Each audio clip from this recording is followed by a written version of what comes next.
Pakistan team उन लोगों के लिए होनी चाहिए जो कि परफॉर्मर हो। नो डाउट एक अच्छे प्लेयर को हम चांस दें, लंबा चांस दें, टैलेंटेड प्लेयर को हम लंबा चांस दें, बट परफॉर्मर्स को खेलना चाहिए पाकिस्तान टीम में, जो कि कंसिस्टेंट परफॉर्मर हो, चाहे वो जो भी है ABC, जो परफॉर्मेंस करे वो खेले, जो नहीं करता उसको आप अपॉर्चुनिटी पूरी दें, नहीं करता तो send him back to the domestic cricket. जिस तरह अभी हारिस है, मोहम्मद हारिस वापस गए, अभी 3 मैचेस में उनके 300 रन हैं, तो इट मीन्स के ही गॉट द पेन, उन्होंने इस चीज़ को फील किया है और वो अपनी चीज़ों को इम्प्रूव कर रहे हैं। तो मेरे ख्याल से this is the only way कि हम अपने प्लेयर्स को बिल्कुल सही है, बिल्कुल सही है। शाहिद साहब आप तो इस सिस्टम को बहुत अच्छी तरह से फॉलो कर रहे हैं, देख रहे हैं। ये जो यासिर ने बात की ये तो बेसिक है बिल्कुल, कि आपका मसला है आप फर्स्ट क्लास क्रिकेट में जाएं, लंबी क्रिकेट खेलने से आपको इन फॉर्मेट्स ऑफ द गेम में भी फायदा होगा। तो हमारे यहाँ इस चीज़ को सीरियस क्यों नहीं लिया जाता? हमारे कोच आके कह रहे हैं ये लड़के नहीं खेलते, तो ये किसका कसूर है? आप भेजे ना खेलने के लिए।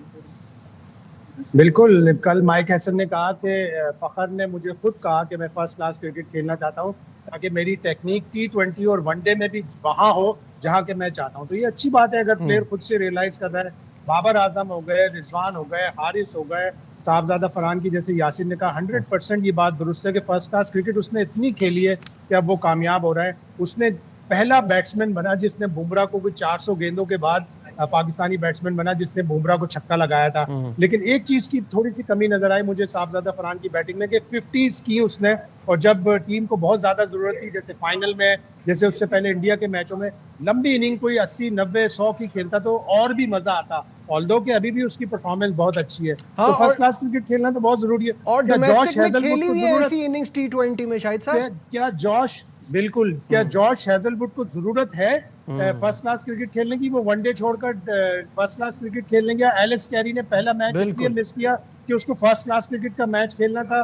सारे ऑस्ट्रेलियन क्रिकेट, लबुशैन को उन्होंने वनडे की टीम से थर्ड मैच से बेंच पे बिठाने के बजाय उन्होंने शेफील्ड शील्ड खेलने के लिए भेज दिया। वो सारे प्लेयरों को एक शर्त रखते हैं, अगर अब पैट कमिंस बाहर हुआ है पहले टेस्ट मैच से तो वो एक शेफील्ड शील्ड का मैच खेलेगा, फिर दूसरे या तीसरे टेस्ट में आएगा। तो जब इतने तजर्बाकार खिलाड़ियों को जरूरत है फर्स्ट क्लास क्रिकेट खेलने की, तो हमारे तो उनके सामने बिल्कुल इनएक्सपीरियंस प्लेयर है। बिल्कुल सही है। यासिर एक और प्लेयर है जिस पर बात करना बहुत ज़रूरी है, क्योंकि एक तरफ वो कहते हैं ना कुआं है तो दूसरी तरफ खाई है। अगर आप मोहम्मद हारिस को कहते हैं कि वो रशियन रूलेट खेलते हैं, तो हम उस्मान खान को ले आए हैं, वो भी बड़े ही रिस्की नज़र आते हैं। लेकिन हमारे कोच कहते हैं कि वो स्पिन को बहुत अच्छा खेलते हैं, तो इस वजह से उनकी टीम में जगह बन रही है। कैसा देखते हैं उस्मान खान का टीम में होना? अच्छा डिसीजन है वो मेरे ख्याल से।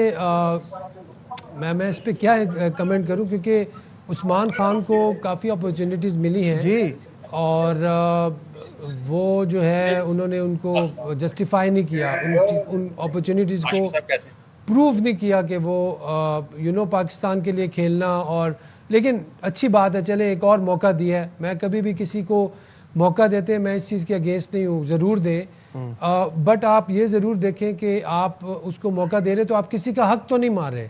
दिस इज़ वेरी इंपॉर्टेंट कि क्या कोई ऐसा प्लेयर था जो उससे अच्छा है और वो उसको होना चाहिए था। बट अगर उस पर देखें, अगर आप किसी पे इन्वेस्ट करते हैं, ठीक है, कोई भी प्लेयर हो, आप उस पर इन्वेस्ट करते हैं, वो उस वक्त परफॉर्म नहीं कर सका, तो मेरे ख्याल से उसको एक और मौका देना इसमें कोई कबाहत नहीं है।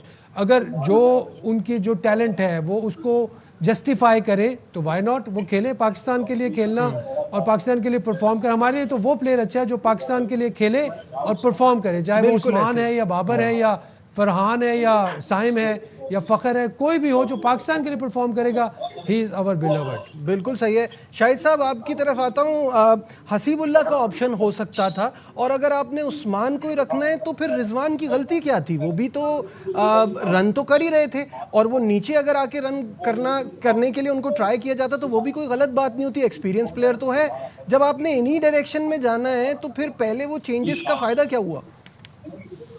बिल्कुल ऐसा ही है। रिजवान अभी भी T20 में आपका बेस्ट विकेट कीपर है। विकेट कीपिंग को भी लें, बैटिंग को भी लें, तब भी दोनों उसमें आपको रिजवान सबसे नुमाया नजर आता है। अब आपने अगर तय कर लिया कि रिजवान आपकी T20 वर्ल्ड कप का हिस्सा नहीं है, ऑल्दो कि हम देख रहे हैं कि घूम फिर के वो फिर एंड में रिजवान ही खेल रहा होगा T20 वर्ल्ड कप। आपके पास ये 3 मैच हैं, आपके पास फिर ट्राई सीरीज है, और आपके पास फिर ऑस्ट्रेलिया वाली सीरीज आते आते तो बहुत देर हो जाएगी। बाय दैट टाइम आपको अपने 15 अपना विकेट कीपर, सही है। अपना सारे प्लेयर आपने डिसाइड करके रखने होंगे 15 कौन है।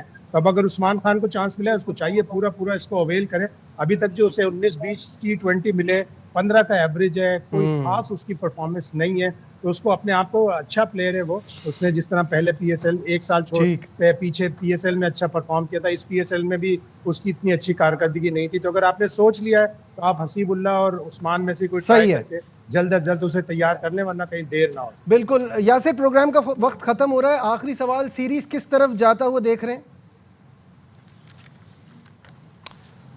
देखिए, ऑब्वियसली हम तो चाहते हैं कि पाकिस्तान जीते, और T20 में होम सीरीज़ को पाकिस्तान, मैं 70-30 कहूँगा, पाकिस्तान फेवरेट है। लेकिन अगर साउथ अफ्रीका कोई अपसेट कर देती है यहाँ पे बी टीम के साथ, तो फिर हमें we have to think very seriously about the things.